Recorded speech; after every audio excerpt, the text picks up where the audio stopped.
Voters in Switzerland will be deciding on Sunday whether to make it compulsory to deport foreigners convicted of serious crimes once their sentence is served. The conservative Swiss People's Party has been leading a heated campaign to throw out what they label as black sheep. The current law allows for criminals to be deported from Switzerland, but it's not always enforced. The campaign has provoked much debate, and it's also sparked fears the European Union could retaliate.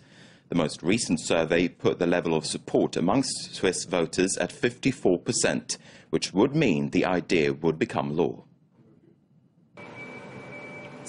With its colourful shutters, you might not realise that this is, in fact, a prison, though barbed wire makes an appearance on the roof. Like in many other countries, Swiss prisons are fairly full of prisoners who are not Swiss. I come from Ivory Coast.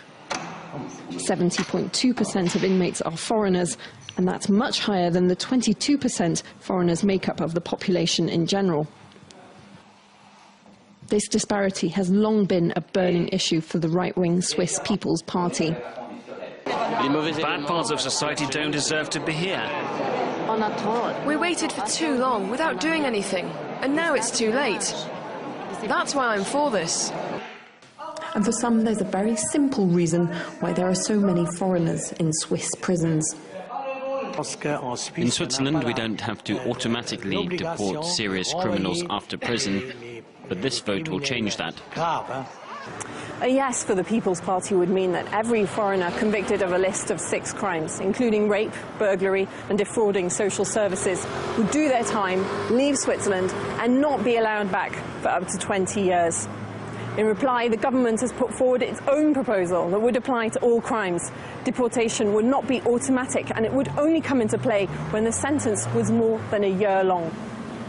Putting either of these laws into practice wouldn't necessarily be straightforward. Take Mohammed Osman in Switzerland since the age of 8. As a teenager with a gang of Swiss friends, Mohammed committed petty acts of crime and ended up in a youth detention centre. I hung out with certain people, and instead of turning my life around, I carried on making the same mistakes. With around 10 convictions to his name, mostly for theft, his file came to the attention of authorities. 2 years ago, he was told he would be sent back to his birth country, Eritrea. But Eritrea won't take him back. I want to prove to everyone here that all that they did for me wasn't in vain.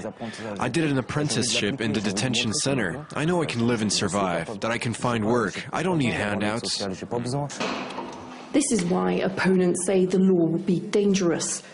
If expulsions are made automatic, Switzerland will no longer be able to choose people to give them a second chance. But then tough is perhaps how Swiss society hopes to reduce crime.